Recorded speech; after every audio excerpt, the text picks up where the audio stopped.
बहुत सारे लोग गाय को घास डालने जाते हैं पर पिताजी को पानी भी नहीं पिलाते। जिसने बताया था एक बार, बड़े बड़े शहरों में, सीकर में तो नहीं है शायद, बड़े बड़े शहर की महिलाएं, बच्चियां अपने बच्चों को नहीं खिलाती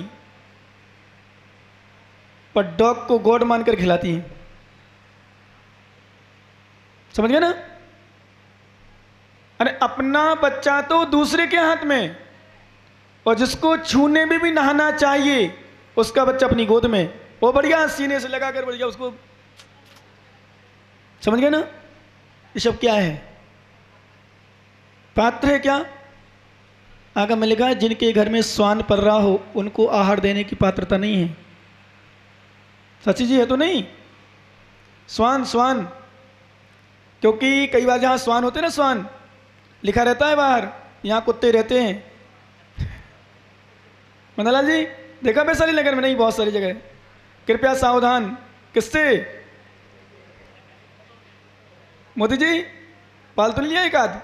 एक बार मैंने जयपुर में देखा, सच बताऊं, सुनो ज्ञानी हो तो वहां सुनना नहीं, सच बता रहा हूं, कुत्तों की भी नहीं, सॉरी जयपुर में नहीं, भीलवाड़ा में कुत्ता की क्लास चलती है, उसकी पाठशाला, उसको सिखाने ले जाते, 10-10, 15-15 हज़ार महीना खर्च करते हैं कोर्स है उसका। साबुन बढ़िया, आप नहीं नहाते, गरीब बेचारे नहीं नहा पाते, उसको साबुन लगाया जाता है। अपने घर के बच्चों को नहलाए नहीं है, उसको बढ़िया साफ करते हैं। मैंने कट डालो बेटा, कुत्ता को साफ करने वाला कुत्ता का परिवार का तो होगा। कुत्ते को साफ करने वाला कौन कहलाएगा भाई? बच्चों को बस साफ करने वाले, बच्चों का परिवार, कुत्ता का साफ करने वाला, बोलो ना। इसलिए ध्यान दो, ये कोई दान नहीं है, ये कोई तुम्हारा समर्पण नहीं है, कोई त्याग नहीं है। इसको धर्मात्मा नहीं कहेंगे। कोई व्यक्ति कुत्ते को नहलाया है उसको हम करुणाशील नहीं कहेंगे। कोई व्यक्ति कबूतर को दान डाला उसको दान भी नहीं कहेंगे। कोई व्यक्ति गाय को घास डालना मत नहीं करना, डालना मैं मना भी नहीं कर रहा हूं, क्योंकि एक सामान्य करुणा दान कहते हैं अपन, भूखे को भोजन देना, भिखारी को भोजन देना कोई दान नहीं है, मात्र करुणा दान कहते हैं। सामान्य दान पुण्य का आश्रव का कारण है, परंतु धर्म सुगुण, सुचरित्र, सुपत्य, सुपात्र। पात्र तीन प्रकार के, उद्यम, मध्यम, जघन्य। महावृत्ति मुनिराज उत्तम पात्र, आर्का, एलक, क्षुल्लक, वृत्ति, श्रावक, श्राप का मध्यम पात्र, और अवृत्ति, श्रावक, श्राप का जो सम्यक दृष्टि है वो जघन। इसमें शायद आएगी गाथा बारसणुपेखा में है। अवृत्ति, श्रावक, श्राप का जिसके कोई व्रत नहीं, कोई नियम नहीं, कोई संयम नहीं, कोई प्रतिमाधारित, प्रतिमा से लिया जाता है वैसे नियम व्रत वो नहीं है, तो वो जघन्य श्रावक है। जघन्य श्रावक मतलब जघन्य पात्र है। जघन्य पात्र को दान देने से जघन्य भोग भूमि की प्राप्ति, मध्यम पात्र को दान देने से मध्यम भोग भूमि की प्राप्ति, उत्कृष्ट दाता यानी पात्र को दान देने से उत्कृष्ट भोग भूमि की प्राप्ति, ऐसा हमारे आचार्यों ने कहा। पर इन सब में यदि लक्षण, इन सब में यदि कुछ टिका है तो भाव। क्या टिका है? भाव। भाव का मतलब कैसे तुम्हारी विशुद्धि, कितनी तुम्हारे अंदर विशुद्धि है, थोड़ी सी क्या, कितनी विशुद्धि है, कितने तुम्हारे अंदर श्रद्धा है, जिसको हम दे रहे हो उसके प्रति कितनी श्रद्धा है। जैसे उदाहरण के लिए आप प्रवचन सुन रहे हो, ये लोग जयपुर से आए, कोई बूंदी से आया, कोई कहीं से आया, ये आने से फल नहीं मिलता। चमन जी कितनी श्रद्धा से आए हो यहाँ, कितनी भावना से आए हो, वो फल मिलता है। क्योंकि एक वो भी आ जाता है, देखो तो चल के क्या हो रहा है, कितनी भीड़ है।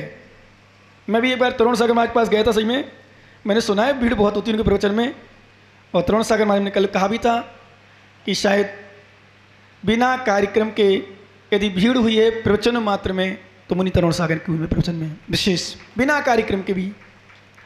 तो मैं भी जब मैं ब्रह्मचारी अवस्था में था, मैं पास में था, मैंने चलो दूर है, और लोग के बोले चलो महाराज भैया जी अपन चलें। मैंने कहा, बोले तरुण सागर पार प्रवचन सुनने।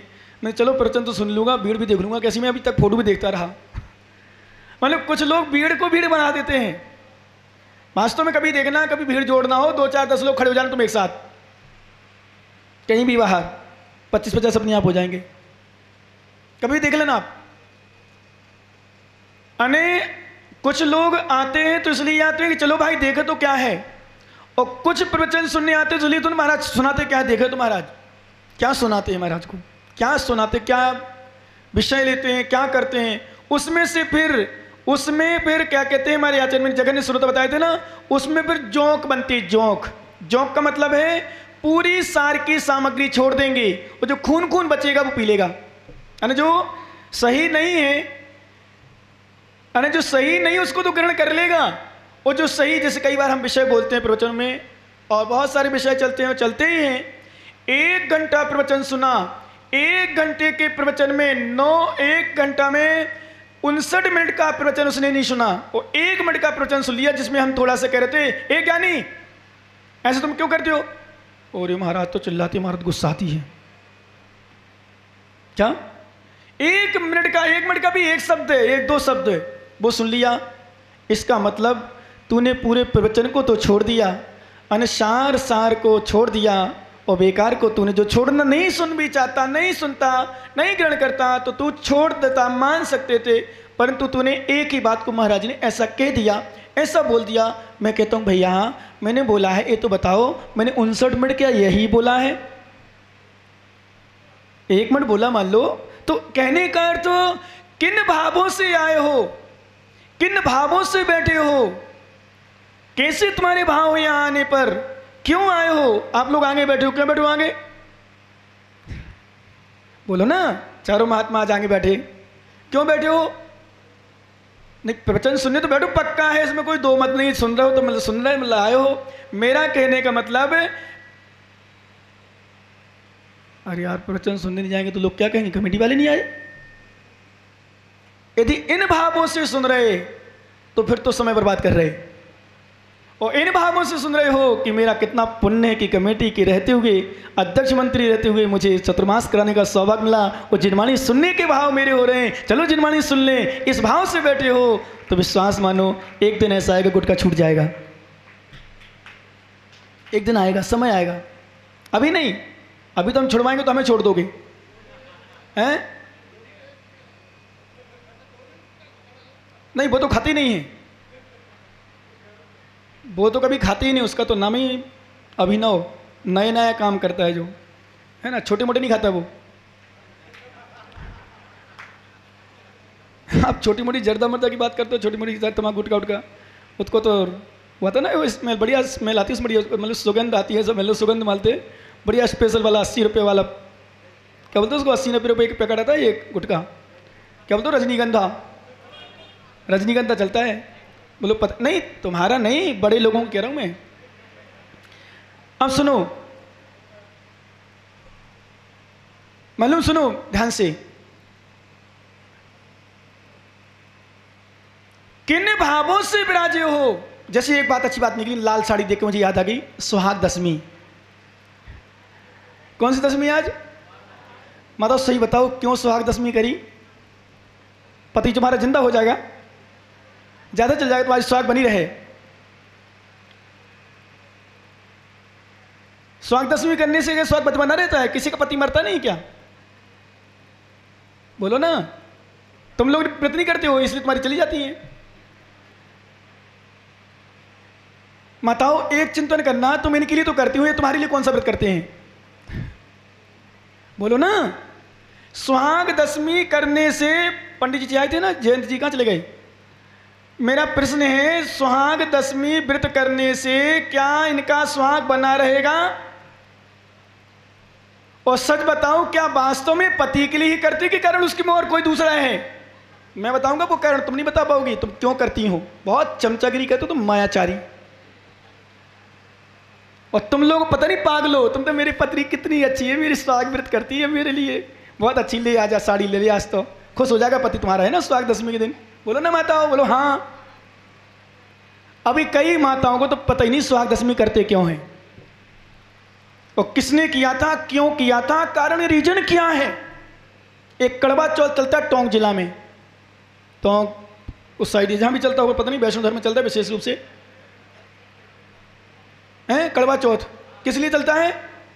पति दिन भर नहीं खाएंगी, रात में खाएंगी चल्ली में वो चांदनी देख करके, और फिर बढ़िया के रसगुल्ला, गुलाब जामुन, मिश्री मावा, पेड़ा, मूंगफली, बर्फी, तिली पट्टी ले लिया, और रात में बढ़िया पुरस्कार दे पति देव, फिर मारो व्रत होगो पूरो।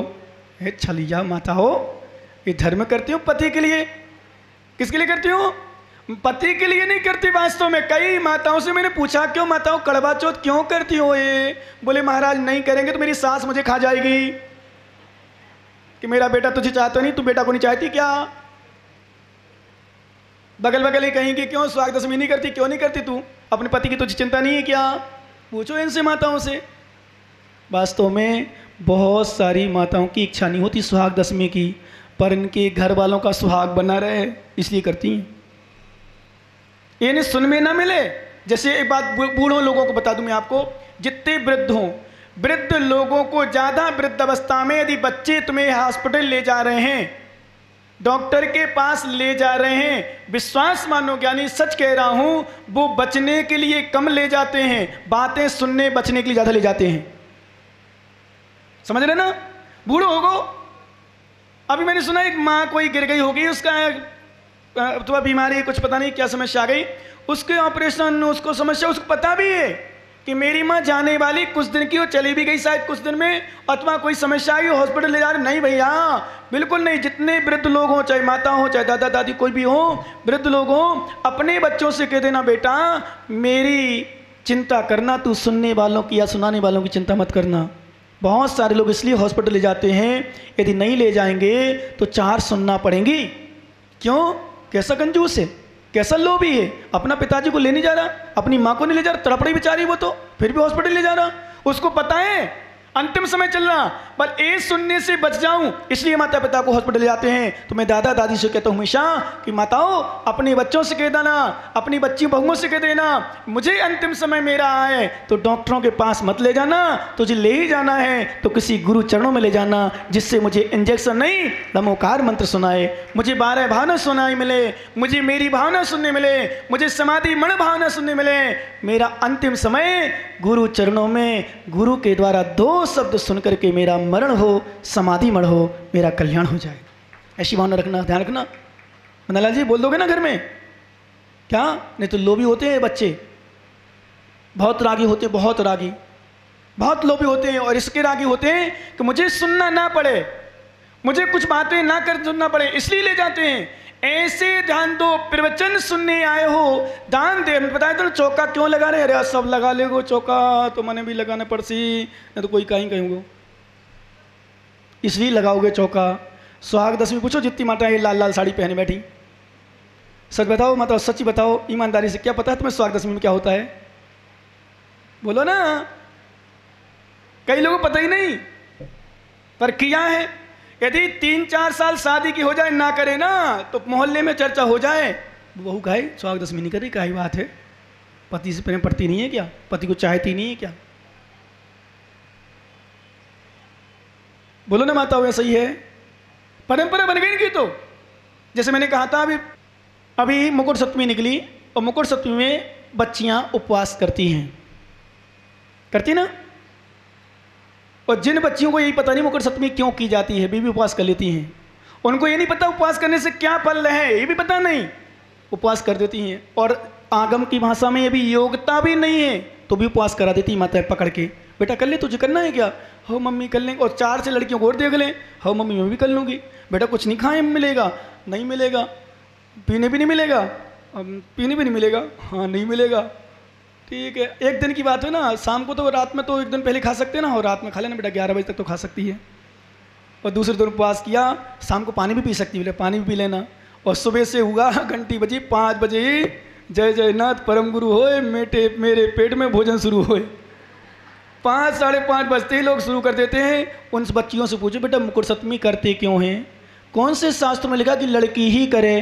पहली बात। दूसरी बात, कौन से शास्त्र में लिखा कि 5 साल की बच्ची उपवास करना शुरू कर दे? जब 8 साल के पहले विशेष रूप से कर्मभूमि में भरत क्षेत्र में इस पंचम काल में सम्यक दर्शन की योग्यता प्राप्त नहीं की, वो उपवास व्रत करके कैसे फल प्राप्त कर लेगी? 5 साल की बच्ची, मैंने सुना 5 साल की, तो बोले एक बार एक माँ तो बोले महाराज 5 साल की है, दूसरा व्रत चल रहा है, दूसरा तीसरा सुना था, मुझे ध्यान नहीं, दूसरा तीसरा। और उपवास, खाना छोड़ना उपवास नहीं है, भोजन छोड़ देना इसका नाम उपवास नहीं है। कई बार तुम लोग गुस्से में भी छोड़ देती हो, छोड़ती तो ना, तुम लोग नहीं छोड़ती, सीकर वाली जयपुर वाली छोड़ती हैं। वो भोजन कभी बार दुकान में बिजी हो जाते हैं, उसमें भी छोड़ देते हो, वो उपवास नहीं कहलाता, उसको उपवास नहीं कहते। ध्यान रखना भैया, उपवास वास्तव में वह है जो अपने आत्म कल्याण के लिए किया जाए। उपवास वह है जो आत्मा में वास कराए। उपवास की परिभाषा कार्तिकेय स्वामी लिखा कि जो चारों प्रकार की कसायों का त्याग करके समता भाव से जीवन यापन करता उसका उपवास होता है। सही, 4 प्रकार की कसाय और चारों प्रकार के आहार का त्याग करे। किसी ने माने कहा, बोले महाराज मैंने पहले उपवास ले लिए थे और अब तो क्या मैं फल वगैरह ले सकती हूँ उपवास में क्या? हमने कि जैन दर्शन है भैया राम अवतार जी, यहाँ पानी भी नहीं लिया जाता है। डॉक्टर साहब, उपवास में पानी भी नहीं लिया जाता, और पानी यदि ले लिया तो तुम्हारा उपवास व्रत खंडन हो गया।